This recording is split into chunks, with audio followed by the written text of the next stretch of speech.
Muito bom dia, galera do Periscope, sejam muito bem-vindos. Um abraço aí para os amigos de Caratinga, para os meus alunos do Intensivo 2. Daqui a pouco a gente começa a falar sobre processo legislativo. Um abraço aí para a Gisele de Brasília, bom dia para o pessoal de São Carlos, para o pessoal do Acre, de Três Rios. Já trabalhei em Três Rios na Procuradoria Federal, Recife. Bem, galera, eu resolvi gravar um vídeo rapidinho com vocês agora de manhã, antes da aula, para falar sobre um aspecto polêmico da decisão do Supremo em relação à prisão do senador Delcídio. Foram dois aspectos polêmicos, um envolvendo a prisão, o outro envolvendo a forma de captação da prova, a chamada gravação clandestina. Em relação à prisão, eu havia gravado um vídeo no dia em que ele foi preso. A gravação foi feita antes da decisão ter sido divulgada. Então, como eu disse a vocês, foi uma gravação feita com base naquilo que eu achava que o ministro tinha usado como fundamentação, e eu queria só fazer um esclarecimento rápido a respeito desse tema. Está uma confusão grande se seria uma prisão em flagrante, se seria uma prisão preventiva, já que a Constituição não prevê a hipótese de prisão preventiva de parlamentar. A Constituição só admite, no artigo 53, parágrafo 2º, a prisão em flagrante delito de crime inafiançável. Se vocês observarem a decisão, vocês vão perceber o seguinte: o ministro, na hora de fundamentá-la, ele diz que há o flagrante delito, por se tratar de um crime permanente. Ele cita o artigo 324, inciso 4, para justificar o não cabimento da fiança em determinadas hipóteses que exigem a prisão preventiva, mas, a rigor, a decretação de prisão não foi uma decretação de prisão em flagrante, mas sim uma decretação de prisão preventiva, como disse o meu querido amigo Rogério Sanches. Não foi prisão em flagrante, até porque o pedido do Procurador-Geral da República foi de prisão preventiva, e toda a análise foi feita em torno desse tipo de prisão. Agora, é importante dizer o seguinte: a Constituição não autoriza esse tipo de prisão. O artigo 53, parágrafo 2º, só fala em prisão em flagrante de crime inafiançável. O que aconteceu neste caso? Neste caso, um abraço para você, querido Rogério. Neste caso, o que houve a rigor foi uma superabilidade ou derrotabilidade da regra consagrada no artigo 53, parágrafo 2º. O ministro Teori Zavascki entendeu que havia uma situação de extrema excepcionalidade que justificava o afastamento desta regra, embora ele não tenha dito isso na decisão. Mas, a rigor, foi isso que aconteceu. Ele, baseado em determinados princípios e na excepcionalidade da situação, entendeu que a regra deveria ser afastada. Isso é uma descrição que eu estou fazendo da decisão, embora não haja isso no voto dele. Mas ele afastou a regra do artigo 53, parágrafo 2º, sem dúvida alguma. Bem, o ponto que eu quero tratar com vocês hoje é a respeito da gravação clandestina. Eu vi algumas pessoas dizerem na internet que essa gravação clandestina seria ilícita e, portanto, não poderia ser admitido. É importante nós fazermos uma distinção entre 4 situações. A primeira é a da interceptação ambiental. A interceptação ambiental, ela ocorre quando há uma captação de imagem ou de som feita por uma terceira pessoa sem o conhecimento de algum dos interlocutores. Então vejam, na interceptação ambiental, quem faz a captação da imagem ou do som não é ninguém que está participando daquela decisão, daquela conversa, melhor dizendo, mas sim uma terceira pessoa, ainda que alguém saiba que aquilo está sendo gravado. A interceptação ambiental, ela, se não houver expectativa de privacidade, ela é considerada lícita. Então, por exemplo, uma gravação ambiental feita por uma câmera de prédio ou por uma câmera de um estabelecimento comercial é uma gravação lícita, porque não há expectativa de privacidade. Agora, se for uma gravação feita dentro de um ambiente reservado, onde há expectativa de privacidade, em regra, esta interceptação ambiental não é admitida como prova no processo. Neste caso, não se tratou de interceptação ambiental, porque não houve uma gravação feita por terceira pessoa, mas sim por alguém que estava participando daquela conversa. Então, o que houve a rigor foi uma segunda hipótese, que é a de gravação clandestina. A gravação clandestina é quando um dos interlocutores, ou seja, alguém que está participando daquela relação, grava uma conversa, seja por via de telefone, seja por um gravador pessoal, seja por uma câmera. Esta pessoa grava a conversa sem que o outro interlocutor saiba, como aconteceu no caso do Delcídio. É ilícita a gravação clandestina? Em regra, não.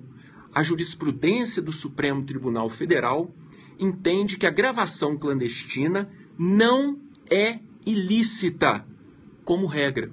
Há inclusive um recurso extraordinário com repercussão geral reconhecida, na qual o Supremo diz que é lícita a gravação feita desta forma. Se quiserem anotar o número do RE, recurso extraordinário número 583.937. Isto foi decidido em sede de repercussão geral. A única exceção para que a gravação clandestina seja considerada ilícita é se houver violação de causa legal específica de sigilo, por exemplo, entre o advogado e o cliente, ou entre o médico e o paciente, ou então quando houver reserva de conversação, quando se tratar de uma conversa que tem algum tipo de sigilo contratual, por exemplo. Tirando essas duas hipóteses, causa legal específica de sigilo e reserva de conversação, a gravação clandestina não é ilícita, como alguns têm afirmado. Ela é lícita, segundo o entendimento do Supremo Tribunal Federal. Qualquer pessoa tem o direito de gravar uma conversa da qual participe e utilizá-la se houver justa causa para isto. Uma terceira situação diferente é a quebra de sigilo. Quebra de sigilo de dados bancários, que é o acesso às informações financeiras, bancárias de uma determinada pessoa. Quebra de sigilo telefônico, que é o acesso não ao conteúdo das ligações, mas ao registro das ligações telefônicas que são feitas. Quando você pede à operadora de telefonia, por exemplo, para qual número aquela pessoa ligou, qual a duração da chamada, qual o horário em que houve essa ligação. Isso é quebra do sigilo de dados telefônicos. Quebra do sigilo de dados fiscais, que é o acesso às informações prestadas à Receita Federal, e quebra de sigilo de dados informáticos, que é o acesso a dados de computadores. A quebra do sigilo de dados, meus amigos, ela só pode ser determinada por juiz, por autoridade judiciária competente ou por comissão parlamentar de inquérito, federal ou estadual. A comissão parlamentar de inquérito ela tem poderes próprios de autoridade judicial de acordo com o artigo 58, parágrafo 3º. Então, ela também pode determinar a quebra do sigilo de dados telefônicos, bancários, fiscais e informáticos. Mas isso é para quebra do sigilo de dados, que não foi o caso. No caso, foi uma gravação clandestina. E a terceira e última hipótese que está prevista no artigo 5º, inciso 12, é a chamada interceptação das comunicações. A Constituição veda a interceptação das comunicações de correspondência, telegráfica, de dados e telefônica, salvo no último caso, ou seja, no caso das comunicações telefônicas, se houver ordem judicial. Então, para ver o grampo telefônico, é necessário que haja uma determinação de juiz, está submetido à cláusula da reserva de jurisdição, tá? A interceptação telefônica, a chamada cláusula da reserva de jurisdição, somente o juiz é que pode determinar que haja esta interceptação telefônica, prevista no artigo 5º, inciso 12. Segundo requisito, na forma da lei, a lei é a Lei 9296 de 96, que regulamenta esta hipótese, e para fins de investigação criminal ou instrução processual penal. Então, nós temos esta hipótese em relação à interceptação das comunicações telefônicas. Os outros sigilos de correspondência, de dados e comunicações telegráficas não são sigilos absolutos. Se determinados princípios justificarem, eles também podem ser afastados. Mas, em regra, eles devem ser protegidos. Tá ok, meus amigos? Então, em relação à gravação clandestina, eu discordo daqueles que estão dizendo que ela é ilícita, porque, segundo a jurisprudência amplamente sedimentada do Supremo, inclusive com decisão reconhecida em sede de repercussão geral, a gravação clandestina, em regra, é lícita, salvo se houver causa legal específica de sigilo ou de reserva de conversação. Com relação à prisão, houve uma hipótese de derrotabilidade da regra, uma hipótese de superação da regra, algo que já havia ocorrido anteriormente na jurisprudência do Supremo no habeas corpus. Se quiserem anotar o número do habeas corpus, foi naquele caso da Operação Dominó, onde 23 dos 24 membros da Assembleia Legislativa de Rondônia estavam envolvidos. Anotem aí o número. Habeas corpus 89.417. No habeas corpus 89.417, o Supremo também já havia afastado esta regra por entender que se tratava de uma situação excepcional. É decisionismo? Não é.